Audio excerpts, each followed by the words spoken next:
Ladies and gentlemen, I'm Dr. David Reitzel, and welcome to Sunset at Griffith Observatory on the first day of spring, on the vernal equinox.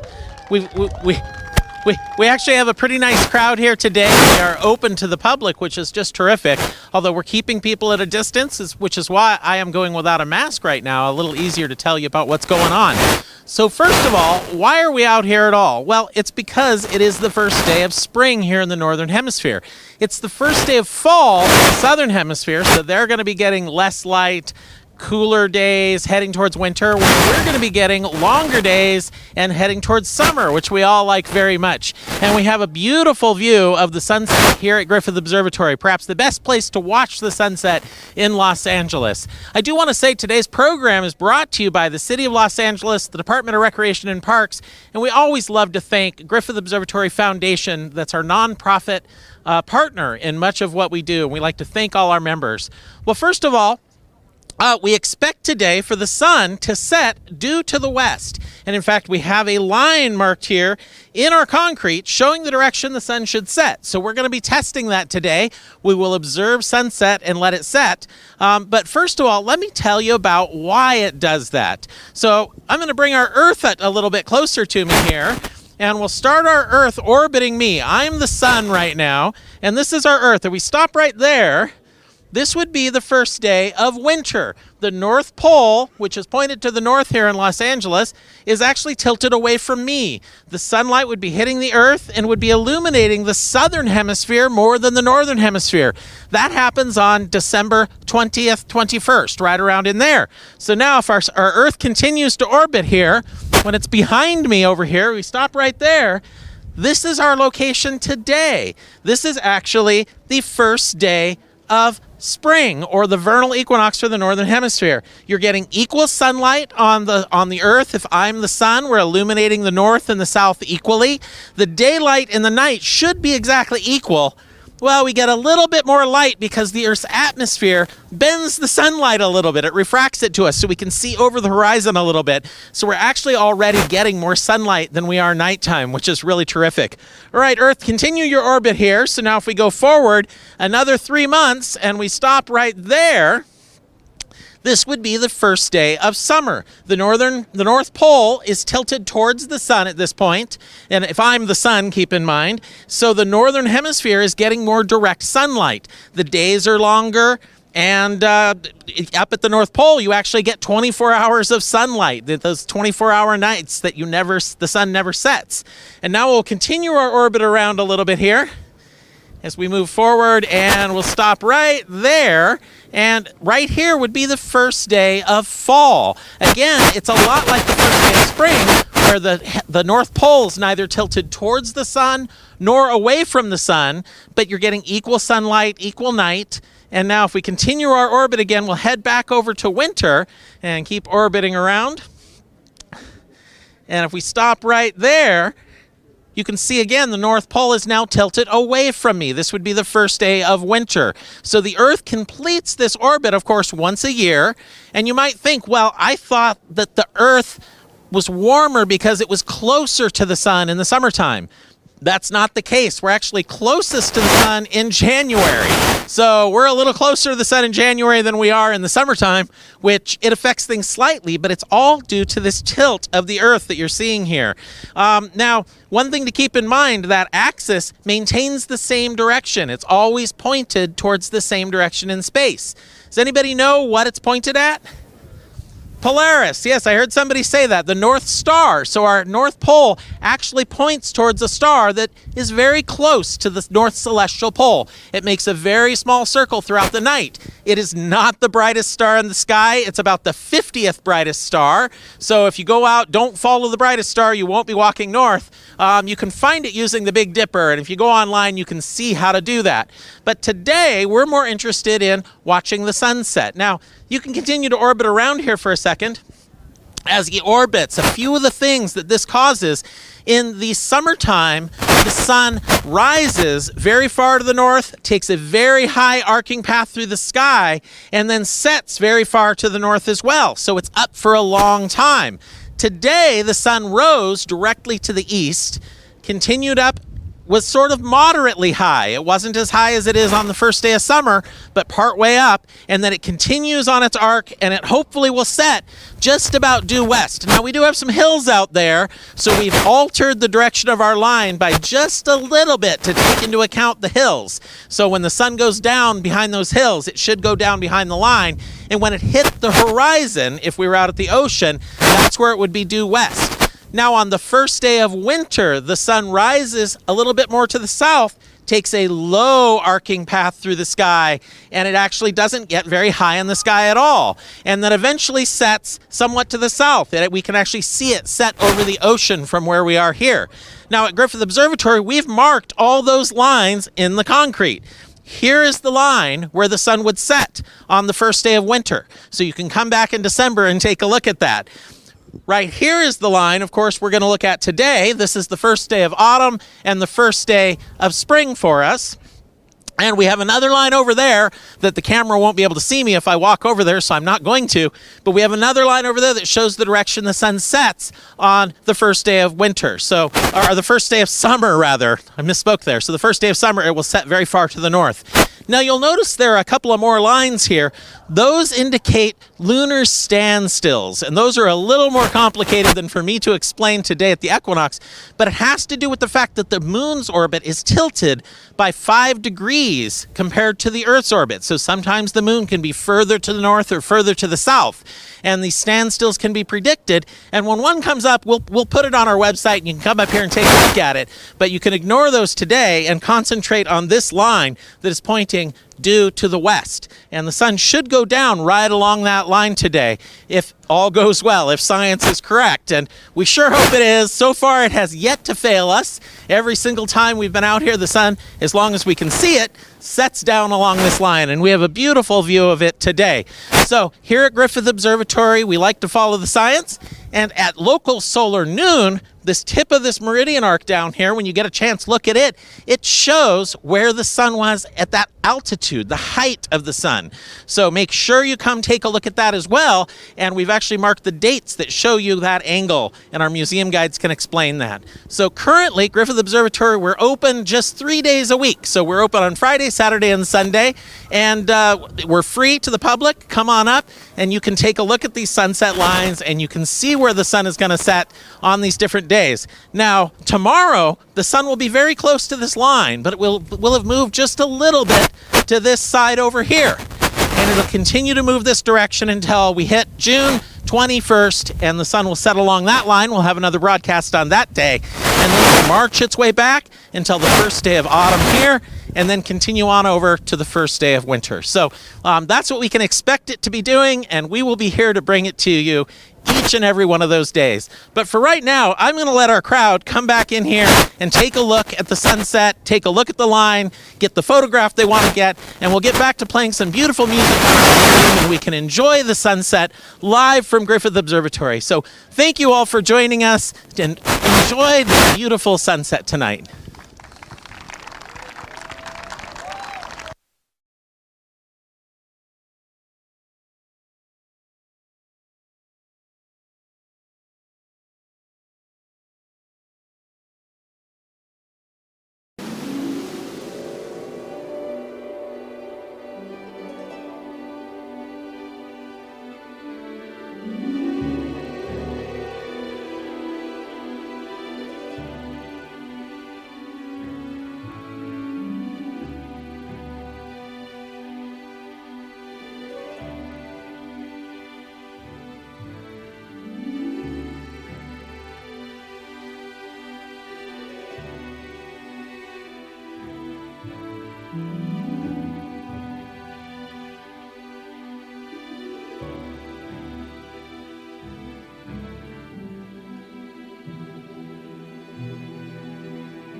Well, ladies and gentlemen, we are just about to close our stream for our Equinox sunset event. The sun set at 7:05 Pacific Daylight Time, and because of the high winds tonight, unfortunately we can't bring you our next segment, which would have been observing the night sky. We're getting gusts of 40 to 50 miles an hour up here at Griffith Observatory, and so it's not possible to set up a telescope. However, we will be back again with another event on June 21st, where we celebrate the summer solstice. At this time, I'd like to thank the City of Los Angeles, Department of Recreation and Parks, Griffith Observatory, and our very own Griffith Observatory Foundation for making this broadcast possible tonight. Thank you for joining us, and we hope to see you soon. Good night.